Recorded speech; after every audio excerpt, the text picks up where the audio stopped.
Yeah,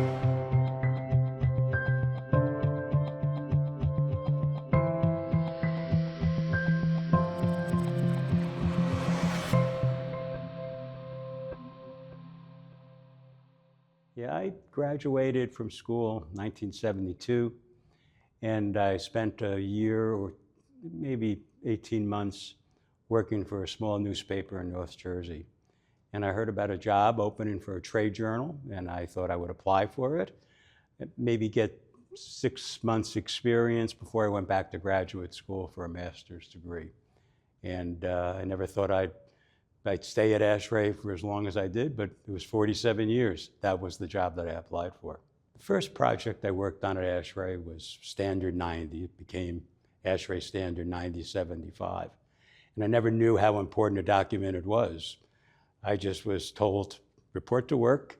I went in the office. It was at 345 East 47th Street, across from the United Nations on First Avenue. Mail came, opened the envelope. It was a draft of Standard 90. And that was my first job, editing the standard and working with the four panels that provided all the technical expertise that was required. I was an editor just to make sure the information flowed, and it was a true publication. Standard 90 was a result of the first energy crisis. So we're talking early 70s. And the United States needed a building energy code. The National Bureau of Standards is charged with developing codes and standards for the United States, but they didn't have one on buildings. So there were engineers who worked at NBS, familiar with the work of ASHRAE, that recommended ASHRAE be given the responsibility of developing the standard. And ASHRAE did within 1 year. And what was really remarkable about it is the work transformed ASHRAE. Before, ASHRAE was well known in scientific circles, within industry circles, but not within government and not by the public. And when Standard 90 was published, ASHRAE transformed. It became, instead of being a sleepy, little-known scientific organization, it became one that really had significant public impact. That resulted in ASHRAE opening an office in Washington, D.C. ASHRAE hired a consultant, retained a former president of ASHRAE, Frank Faust, who solicited funds for research. So ASHRAE led a lot of the early development work on alternative energy sources, and of course, in the building envelope. Those were really important efforts that really led to the United States reducing its energy dependence. One of the activities that ASHRAE undertook was to create an energy management committee.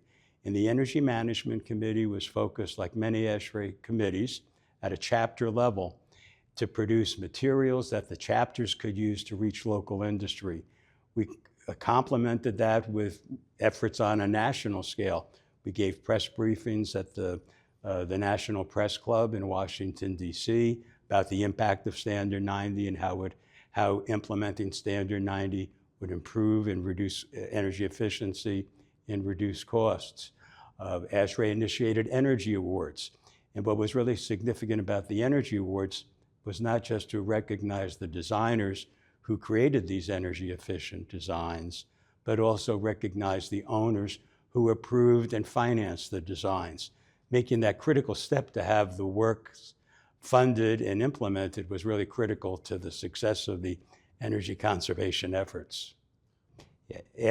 The program continues today. It's a different name, a different emphasis. Indoor air quality and indoor environmental quality were added to the energy awards criteria, but the recognition of owners was a very critical and a very different identification by ASHRAE of contributors to energy conservation. It was not just the engineers, but to recognize the partnership that engineers needed to have with building owners. Another area that ASHRAE was involved in, or activity, was something called the EBTR, Emergency Building Temperature Restrictions Program. And that was implemented during the Carter administration, another response to the energy crisis. This was actually a few years late, back in maybe 1977, 1978. Basically, EBTR was temperature restrictions. It was a thermostat control program. The president of ASHRAE at the time was a gentleman by the name of Hugh McMillan. And Hugh McMillan said, this is not the way to effectively reduce energy consumption in the United States. But if it's the law of the land, ASHRAE is going to help implement it to make it as beneficial as possible. So I was charged with developing seminars that were put on around the country, and they were aimed at building operators, which was really significant because now this was engineers reaching out to building operators to better implement designs. And yes, there were some restrictions. The government said that thermostats had to be mandated at separate levels, but the training also helped outline operational and maintenance procedures that could be implemented and how the shift to some newer technologies at the time could also reduce energy. And buildings, if they complied with the restrictions program and went to the seminar, they would get a certificate, and that certificate was to be displayed in the lobby with a ASHRAE logo and the newly formed Department of Energy logo. And every once in a while, I'll still walk into an old building lobby and I'll see one of those certificates from the 1970s. And I say to myself, does anybody walking by that certificate understand why that certificate is there and what the intent of the program was? There were really so many changes that took place in ASHRAE, again, resulting from Standard 90. And part of it was the identification of audiences, not just the typical internal engineering audience, but related disciplines, other industries, and the general public and government. So ASHRAE really changed and diversified its audience mix that it tried to reach. In addition to that, the channels themselves changed. And that gets into the age of digitalization. And when I first started working for ASHRAE, there was ASHRAE Journal, there was the ASHRAE Handbook, and there were the proceedings of ASHRAE's 2 conferences a year. And that was it. And as time went on, after this explosion of the need for information about energy efficiency, there were a whole series of special publications, targeted topical books that offered design guidance that ASHRAE made available. And that portfolio of products probably expanded to maybe 20 or 30 titles within a couple of years. Some of it received funding from the federal government to support that work. Also, ASHRAE co-published and co-branded publications with other groups. But within a few years, there was really a wide range of ASHRAE books that were available, information, besides those core publications of ASHRAE Journal, ASHRAE Handbook, and ASHRAE Transactions. But there was a shift that you saw probably in around the 2000s, where ASHRAE really recognized that where buildings are falling down is largely due to operational issues. ASHRAE needed to do a better job of helping operators and owners understand what were the requirements that needed to be in place to maintain equipment in a certain way so that it continued to operate as it was designed. And it was almost a 3-legged stool that ASHRAE had to promote that awareness. And one was a certification program. It begins with recognizing that people require a certain understanding of a body of knowledge about that technology.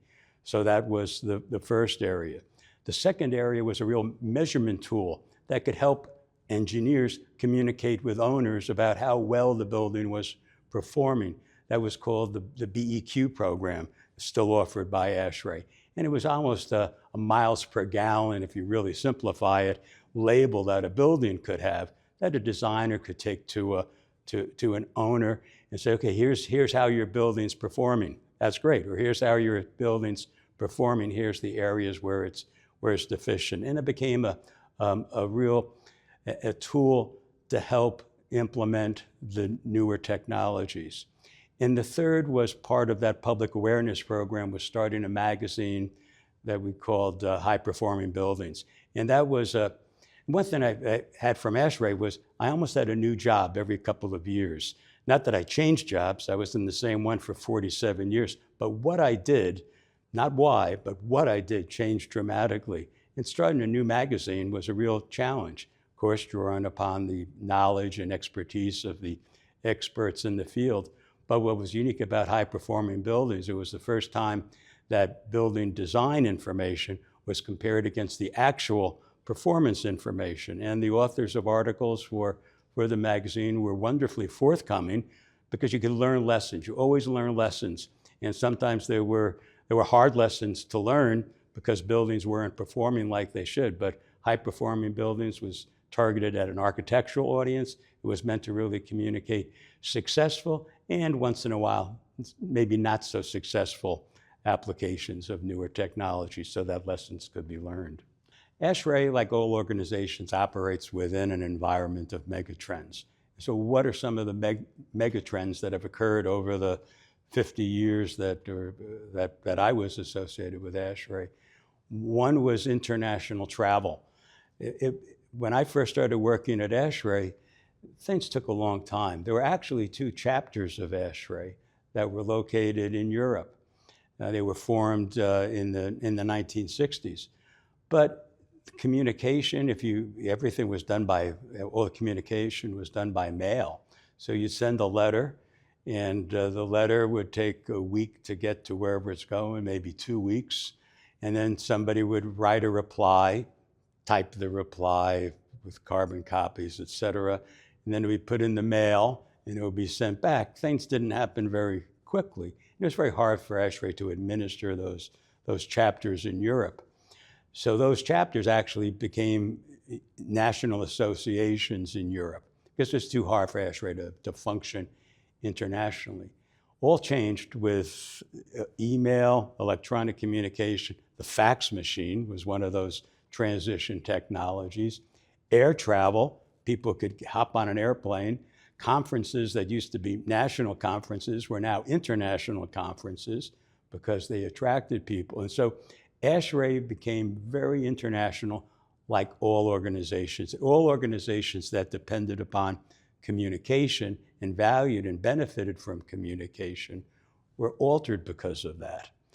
ASHRAE's evolved in so many ways. And in large part, it was how a staff operates. I went to work at ASHRAE. That first day was the 345 East 47th Street. Well, in 1980, ASHRAE moved to Atlanta, Georgia. ASHRAE needed more office space. It was too difficult to get it in New York City. So the society did a survey looking at various factors of where headquarters should be located.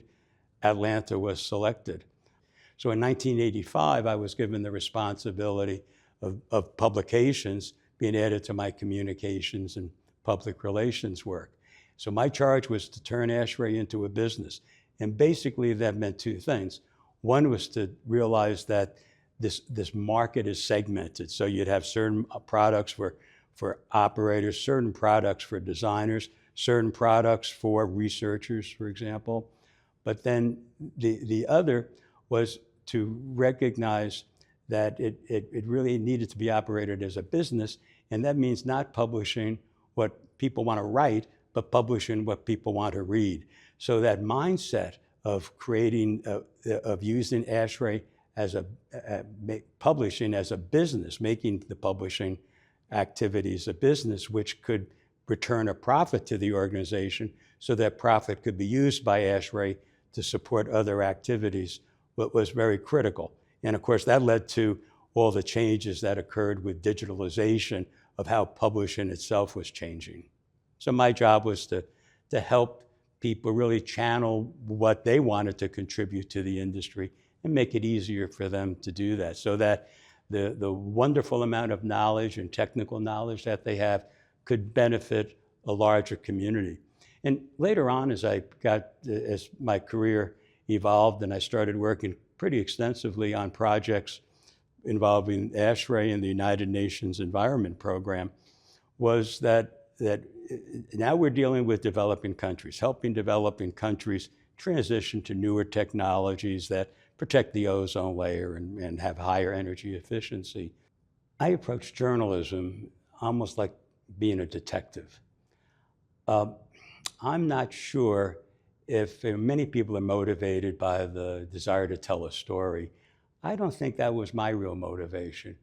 My motivation was to find out the truth about something, to find the answer to something, to be a detective, and to be able to share what I've learned. So I never thought of my vision of journalism as being one of a storyteller. I viewed my mission as really being a detective and helping to reveal something that's going to be beneficial for people to know. In my job, I work on things that really have such a great impact. They impact our nation, they impact the world, they impact the health and life of people. It's food supplies, energy and economic survival. So those are all things, those are big missions. And my role is just a little tiny bit of that, but somebody's got to do that little bit. And as a matter of fact, there's an awful lot of people who need to do those little bits. And I was very fortunate in my career because I never did one thing.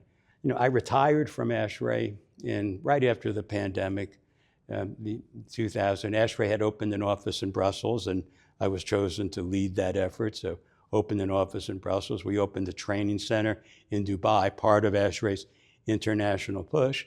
But after the pandemic, it was really time for me to retire. And I did, although I have to say I went back to work for the UN, doing consulting work, working on the same projects that I worked on when I was at ASHRAE, but now helping the UN, UNEP, continue those activities. And so why? Why would I do that when I should be retired? Well, you stay in touch with people who are really very nice people. They're nice to be with, they're fun to be with, and you learn from them. You get exposed to new technology. If I wasn't doing this work now, I wouldn't be reacting to artificial intelligence the way that I am. I wouldn't be learning how to use those tools. There's so many new technologies that I was able to be exposed to. The business concepts, I mentioned that we had to turn ASHRAE Publishing into a business. That was a whole different mindset. There was another period where we needed to reach out to the public. So here's a clean slate. How does ASHRAE reach out to the public? And we organized events at the National Press Club.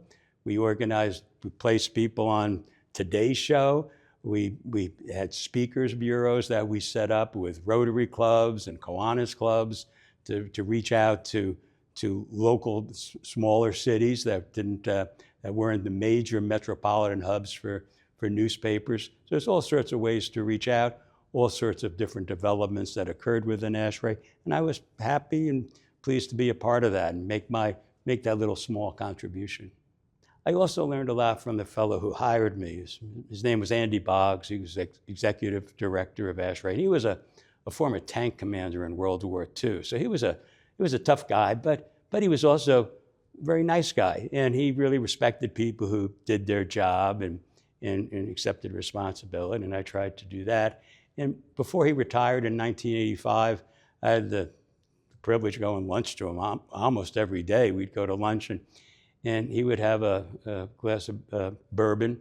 And so he would have his drink and he would lift it up and he'd say, "Kid, here's to the mission."